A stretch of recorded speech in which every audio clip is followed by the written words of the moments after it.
मित्रों, आपकी बात आपके साथ राकेश मोहन त्यागी यूट्यूब चैनल के दद्दा जो आज 25 जुलाई की सायंकालीन अंक में आप सभी को मेरी राम राम। दद्दा आज मैं आप सभी के जौरे जो बतबतो कहना हूँ कि ड्रोन व कानून व्यवस्था के बहाने मूर्ख बनाने वाले कुछ धूर्तों को पहचाने। और जो बतबतो मैं आप सबके जौरे शुरू करूँ बात से पहले मैं आपको एक छोटी सी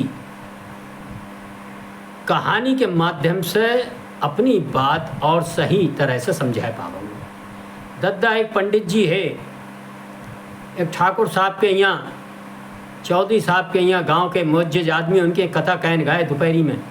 और कथा कह के जब उठे तो दक्षिणा में जिनके यहाँ गए जजमान, उनकी पत्नी ने अपने पति कही कि जो घर के घर बछिया है, बहुत बढ़िया नस्ल की है, घर के घर पोए खोल लें, पंडित जी को दे दो, पंडित जी घर सुखी रहेगी बछिया, और पंडित जी को दूध पानी को इंतजाम हो जाए। बढ़िया सोच से उन्होंने वह बछिया, बड़ी सुंदर बछिया आई भैया। वह बछिया पे वह गाँव के कई टुच्चा धूर्तन की नज़र ही कि वो हमें मिल जाए। अब पंडित जी वह दोपहरी आए, वह बछिया लेके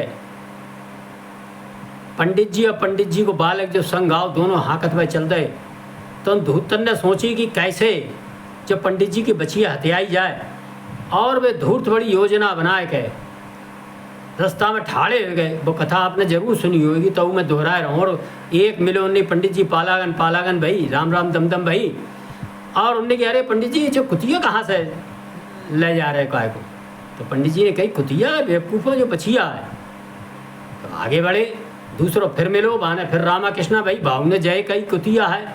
पंडित जी ने अपने लौड़ास पील लला के वहाँ ऐसो तो ना करके भूल में हो को मतकटा लाग गो कुतिया हो कहूँ। तो बहाने की ना पापा कुतिया बहुत बढ़िया बछिया है, घर के घर ले चल। ऐसे करके 3-4 जब लोग मिले, आखिर में उनका विश्वास अपनी बुद्धि अपने विवेक से हटके और वह भी मानने लगे कि यह बछिया नहीं, ये कुतिया है। और वह धूर्त जो चाह रहे थे, और आखिर में जाकर उन्होंने कही लला घर के घर चलेंगे, तुम्हारी अम्मा मैतारी देखेंगी जो कुतिया लेके आए तो वे बड़ी नाराज़ होंगी, गांव वाले हंसी बनावेंगे, तासे जब बछिया को यहीं छोड़ दो। और उन्हें बछिया ही डंडा मार के छोड़ दो। और वे जो धूत थे, जैसे ही पंडित जी वहाँ से गए, उन्हें वो बछिया अपने ले आए, बांध ले।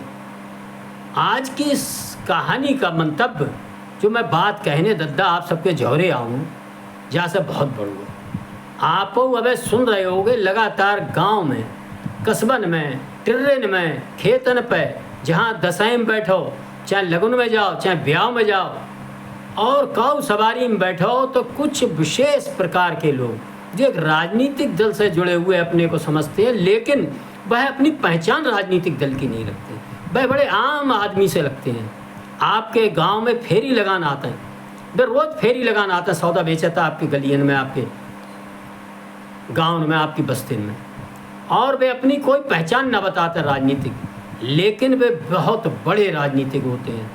और यह इस प्रकार के लोग किस प्रकार बहुत बड़े समाज को लंबे समय से लगातार, मैं अपने बतबते कहने के क्रम में आप सबको ध्यान दूँ, हजारों साल से अपनी बात किस प्रकार धूर्ततापूर्ण ढंग से हम सब पर बड़े प्यार से थोपते हैं और हम सबको मूर्ख बनाने का काम करते हैं। आप सब देख रहे होंगे इस समय भी एक बड़ी अफवाह चल रही है, कहूँ मुँह नुचवा की चली, कहूँ चोटी कटवा की चली, कहूँ साहब मोदी जी ने स्टेशन बेच दी, हवाई अड्डा बेच दे, रेलगाड़ी बेच दी, जो कर दो वो कर दो।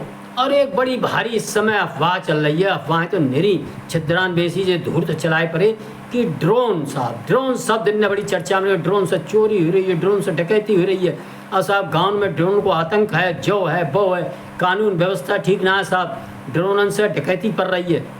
इस तरह की बात लगातार एक फैलाकर, और कहीं ना कहीं वह जिस प्रकार पंडित जी व पंडित जी के पुत्र को वह बछिया हथियाने के लिए उन्होंने एक धूर्ततापूर्ण ड्रामा किया था, इसी प्रकार का ड्रामा, इसी प्रकार का धूर्ततापूर्ण छल प्रपंच भरा यह प्रचार लगातार जब चुनाव आने होते हैं, कोई बहुत बड़ा घटनाक्रम होता है जिससे समाज का ध्यान उन्हें भटकाना होता है कि उस पर ना जाए, अन्य विषयों पर, गैर जरूरी विषयों पर जाए। मित्रों, आप सबका ध्यान दद्दा आपके जोरे, मैं आऊँ थोड़ा समय आपको ज़रूर लूँगा और आप ध्यान दोगे तो आपकी समझ में आवेगी कि वर्तमान समय में ड्रोन, कानून व्यवस्था, कांवड़ यात्रा पर बड़ा लांछन लगाने का एक बड़ा भारी एक काम चल रहा है। उनको समझ में नहीं आता कि आखिर हिंदू समाज, सनातन समाज कैसे एक महीना एक लक्ष्य को लेकर, हरिद्वार गंगा जी को लक्ष्य को लेकर जल लाकर भोले शंकर के मंदिरों में चढ़ाने का काम किस प्रकार कर रहा है, बड़े अनुशासित ढंग से। और लगभग ये संख्या छोटी मोटी नहीं है।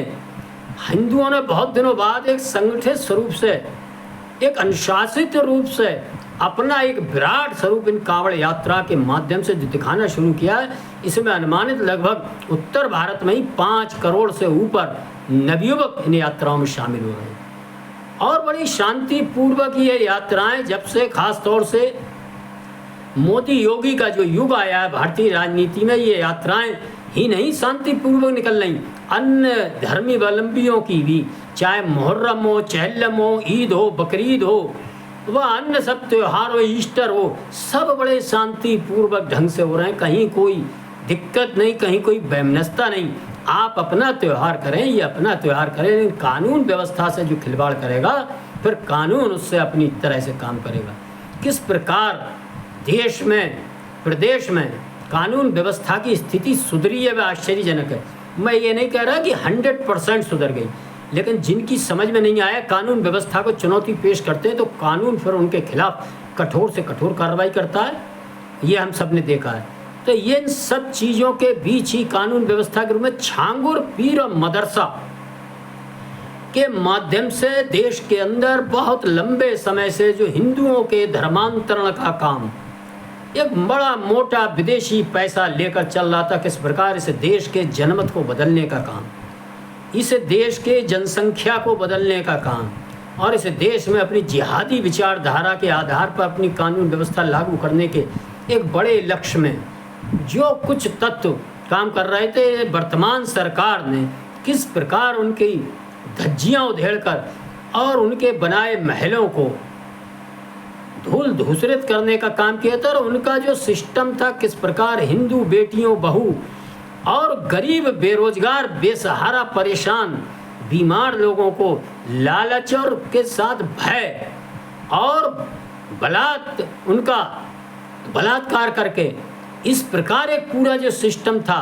वह श्रावस्ती से लेकर, बलरामपुर से लेकर और अब आगरा, फिरोजाबाद और मुंबई, दिल्ली तक जो छापेमारी अभियान में पकड़े जा रहे हैं, जिस प्रकार का जो षड्यंत्र सामने आ रहा है, होना ये चाहिए कि हर ट्रेन में, हर टिर्री में, हर गांव में, हर कस्बे में, हर सामाजिक जगह जहां 10 लोग जुटते हो, ये चर्चा होनी चाहिए कि कैसे सनातन समाज को यह कुछ लोग विदेशी संपर्कों के आधार पर, विदेशी धन के आधार पर किस प्रकार जोर जबरदस्ती से, छल प्रपंच से छांगुर बा उसके चेले धर्मांतरित करने का काम कर रहे हैं, हिंदू बहु बेटियों को अपमानित करने का काम कर रहे हैं।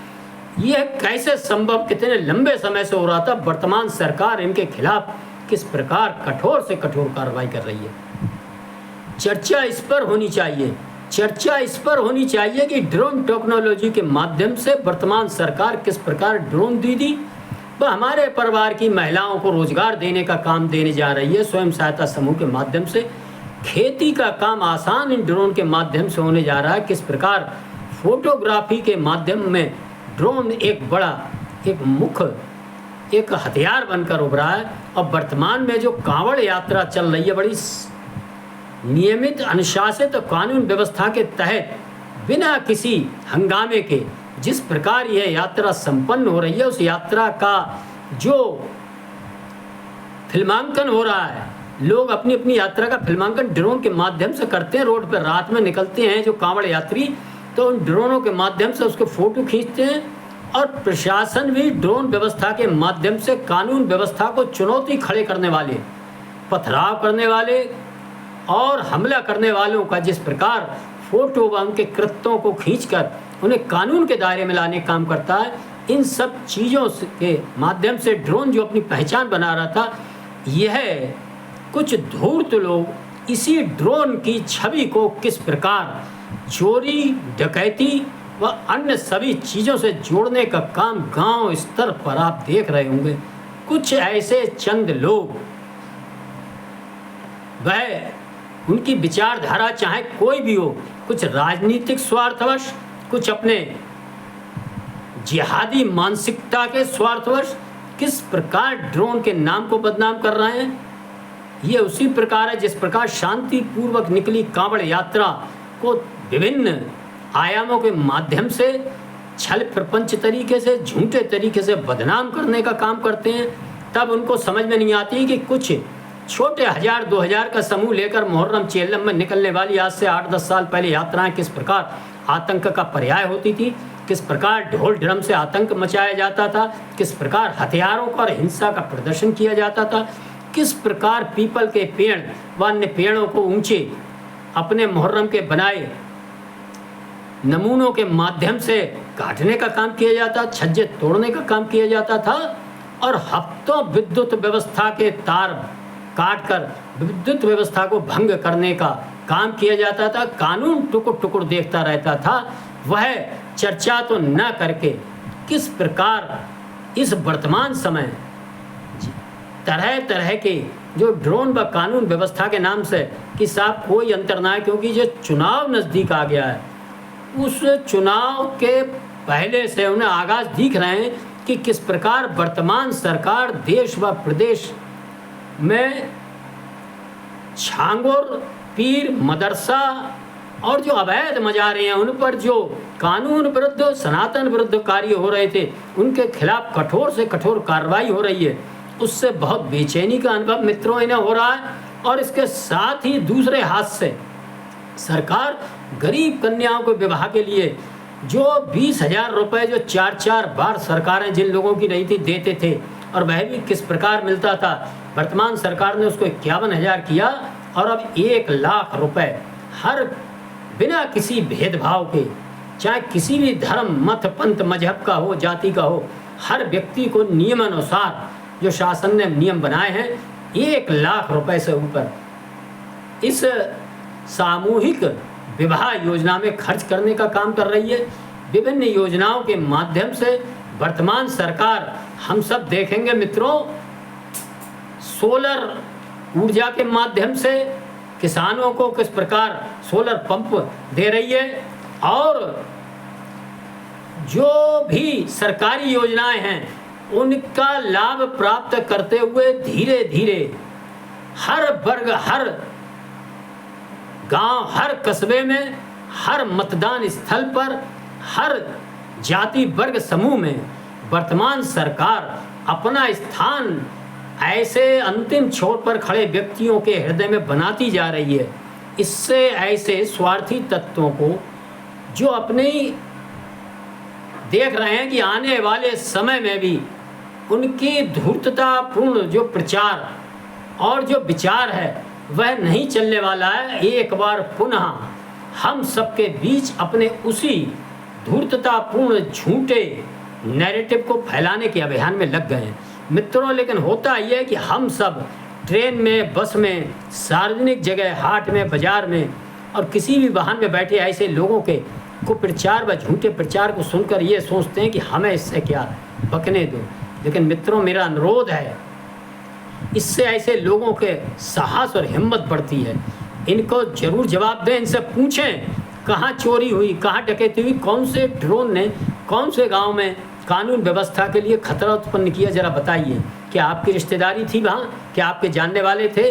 आपका गांव था, आपका पड़ोस का था? जब आप सख्ती से पूछेंगे तो वो ये कह देते ना, हमने तो भैया सुनी, ऐसी चर्चा सुनी। इस प्रकार की चर्चाएं आप देख रहे हो सोशल मीडिया पे भी चलती रहती हैं। सच्चाई न जानकर केवल कौवा कान लेगा और कौवा के पीछे दौड़ने की जो हमारी जो वृत्ति है, मेरा दद्दा आप सभी से अनुरोध है उस वृत्ति से हम दूरी बनाएं और ऐसे स्वार्थी तत्वों को जो हम सबके अड़ोस पड़ोस में एक आध हर जगह आपको मिल जाएंगे, छिद्रान्वेषी, हर बात में कमी निकालना और कभी भी वो अच्छाइयों की चर्चा नहीं करेंगे, समाज में नकारात्मकता का भाव फैलाएंगे। साहब कहीं अच्छो ही ना हीरो हुए, जैसे वो पहले हो वैसे ही अब हीरो हो, इस प्रकार की बातें करेंगे। और आप देखेंगे सरकार की योजनाओं को सबसे आगे बढ़ चढ़ कर ये लाभ लेते हैं। इनका अपना एक धार्मिक एजेंडा है। ये चाहे गली गली में फेरी लगा रहे हों, चाहे खेती कर रहे हो, चाहे कहीं जहाँ भी मौका देखते हैं चार हम लोग, वहाँ इनका अपना एजेंडा चालू हो जाता है। और ये हर तरह से हम सबको बांट कर काट कर भ्रम में डालकर मिटाने के अपने पुराने एजेंडे में लगे रहते हैं। ऐसे समाज में फैले नकारात्मकता फैलाने वाले धूर्तों को जरूर पहचाने और इन धूर्तों से कैसे निपटना है ये भी हम सबको समझ में आना चाहिए। हमको मूर्ख नहीं बनना है कि हम अपनी सुंदर जाति की, सुंदर नस्ल की, अच्छा उत्पादन, अच्छा कार्य करने वाली बछिया को कहीं धूर्तों के चक्कर में आकर डंडा मारकर न छोड़ दें। इसके बारे में हम सचेत रहें, सजग रहें, संगठित रहें। इस अंक में मैं अपनी वाणी को विराम देते समय मेरा आप सभी से एक ही विनम्र अनुरोध है कि यदि आपको इस प्रकार की मेरी द्वारा दी हुई जानकारियाँ सही उचित लगती हैं तो इनको YouTube पर सुनकर लाइक करें, शेयर करें।